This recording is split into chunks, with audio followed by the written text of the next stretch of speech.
мынау гельминты деген со дәрежеде көп та. Қатара файызларына қара, историяға қойып жіберемен, публикацияменен үйдегілер көреді. Гельминты деген құртлар.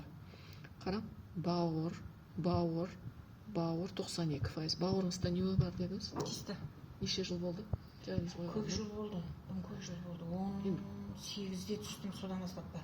2018 ба? Енді күнде мен айтып отырпан ғой, когда очень много паразитов, не обязательно даже қалдақ, все не обязательно, просто өсіклер көбейе береді, шариғат жаратыла береді да. Қан қоюласқаннан кейін кислородный голодание бауырда болады да. Сол қан қоюласуы бауырға өсіклер пайда етуге құртлар жаратып береді. Қара, болды дальше кетті уже везде, әмме жерде бауыр болып шығып отыр. Неқта қара. Так.